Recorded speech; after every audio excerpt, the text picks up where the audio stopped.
How do you start talking about someone like Mike Sweeney? As I was trying to form the words, I knew this was an impossible task. Mike and Carolyn have already said the most perfect words describing his childhood, his passions, his writing and editing, his love of family and his friends, and his great faith. Love was a way of life for Mike. And I am not as eloquent as Dr. Sweeney, nor as educated, but he was, to me, a gentle giant of a man, my mentor and friend.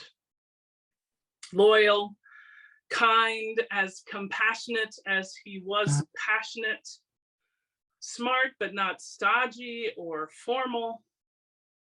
He loved fiercely and he celebrated Christianity without using very many words.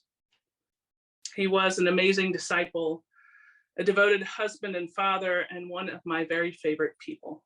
I was Mike's pastor for a time in Utah, in Logan, Utah, but he was really, as importantly, if not more importantly, my friend. And he and Carolyn and David were people that I love, still love, and respect very much. And this is an honor to be able to be part of it. I know you feel that way too, Emily. So we've talked a little bit about that. But I met Mike in Logan, Utah, but I want to say that I may have met Mike before I actually met him.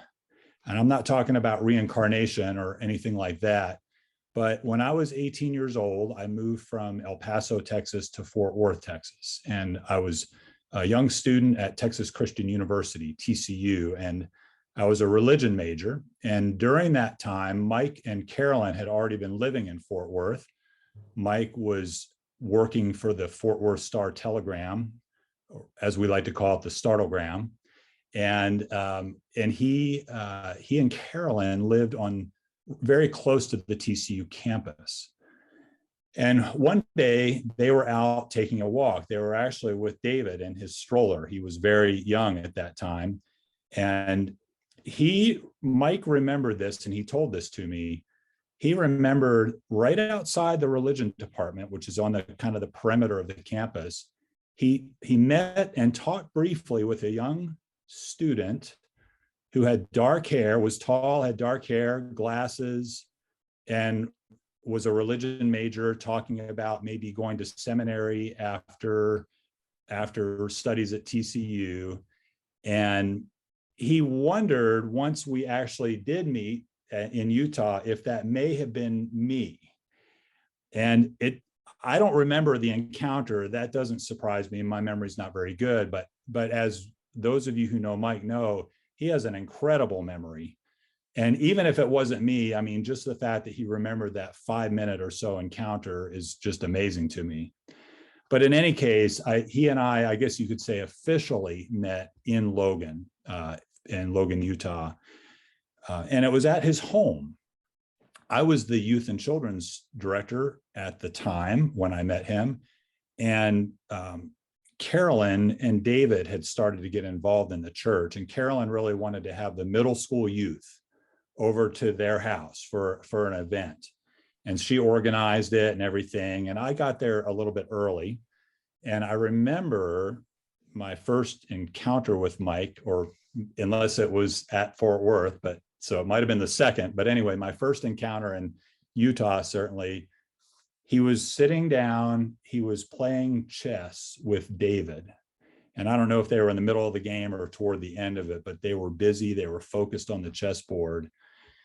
And I don't know if it was that same day or it might've been a later time when I came over. I remember Mike leaving the house and he was getting on his bicycle for a bike ride. Now, I didn't know Mike very well at this point, but I remember having this curious admiration for him. I wanted to know more. I knew he was a professor. I knew he liked to play chess, and he was, doing that with his son, which I really like to see myself. And I thought that was great. And And he was somewhat of an athlete. I didn't know how good he was at bicycling or anything, but he was on his bike and out there pedaling around. And so it would be really a few more years since until I got to know Mike better. He wasn't really active in the church at that point. But eventually I did get to know him better as an athlete, because we played a little racquetball together. And as a family man, he cared deeply for his family, and also as a leader. And I'm going to talk more about that in a minute. But how did you meet Mike, Emily? Well, actually, Dave, I met Mike at your house the very first time. It was a church function. We were having a date for 8. And both Mike's spouse, Carolyn, and my own spouse at the time were not able to go. And so he and I were actually on this date at your house together. And as I got to know him, he told me he was a journalism professor here at Utah State University. And I was fascinated because my mother had owned a newspaper in this tiny town in Iowa, State Center. And I told him that. And he just was looking at me, and I said, you wouldn't know it. State Center is a small town. And he said, is your mother Irene Taylor? And I was shocked because that was my mother. Yes, how could he know that? And Mike explained that he used every semester an article from the Des Moines Register written by Ken Fusion as an example of good newspaper writing. Now, Ken had written a Pulitzer-nominated collection of stories about small-town Iowa that focused on my mother's newspaper. So here was this guy from Ohio in Utah. I'm from this tiny town in Iowa in Utah on this date for 8 at your house. And he knew who I was. He knew my family. It was my first real God moment, really. I told him, well, man, this friendship is really meant to be. And he became really close, not only to me, but to my parents and my children. Mike was a natural leader. And I guess I use the word natural, understanding that he had a great family background and was nurtured in that. But he definitely came across as just a natural leader. And that was true in the church as much as anywhere.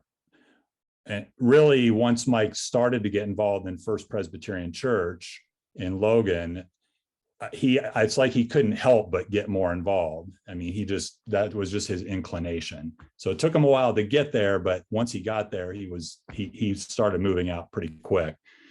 And I want to give an example of his leadership and really his discipleship, I think. In 2004, the church had been considering plans for a pretty big renovation. And you remember some of this, Emily, or all of it, probably more than me. But the church had not really committed to anything much financially at that point. There was still decisions to be made and discussions to be had. And at that time, the pastor that we had hired, that we had hoped would, among other things, help see us through that renovation, he resigned. And I remember at that time that the church asked if I would move from being the youth and children's pastor to what was called the temporary supply pastor. And that just meant I was going to be there for 2 years. So I had a sort of 2-year temporary leadership position in the church before I moved. But having said all that, the church was not really in an ideal position to be doing a renovation. I mean, the resignation of a pastor, and I didn't really know. I was young and inexperienced. I didn't know what I was doing very much, as far as that goes. Mike had he had a lot of professional commitments at that time. We were now without the services of our former pastor. And so Mike and I spent a lot of time, I remember, discussing and discerning really if we were supposed to move forward with this or if it just needed to be put on the back burner. And others were involved too. It wasn't just like it was Mike and I making these decisions. There were other people, but Mike was definitely a leader, if not the leader. He was leading the committee on this renovation, for one thing. So he had a strong voice, and of course he was very cooperative with people. But he and I spent a lot of time thinking about this. And the bottom line, with Mike's optimism and his faith, I would say his faith, he finally just basically said, we need to do this. Let's do this. Let's go for it. And I was reading Mike's obituary and about the various leaps of faith that he took over the years. And this was definitely one of those. It was for him personally and me personally. It was for the church as a whole personally. So the ball kept rolling. Instead of stopping, the ball kept rolling. And I left before any construction even started, but Mike was there for, I'm not sure if he was there for the entire renovation, but he was there for a lot of it and helped make sure it happened. And I just know that that was God's vision working through Mike, and he received it and was ready to go for it. I saw in Mike this constant faith, like you said, leaps of faith, but just a constant faith in God, and kind of this awe of the wisdom and heart of a certain Jewish carpenter, he used to say. Mike just exuded love and compassion for his fellow human beings, right? He was interested in everything, interested in everyone. And there aren't a lot of people who are interested in everyone. You know, he just preached the gospel in how he lived, in what he did, using very few words. And he was pretty humble, and he listened without hatred or condemnation.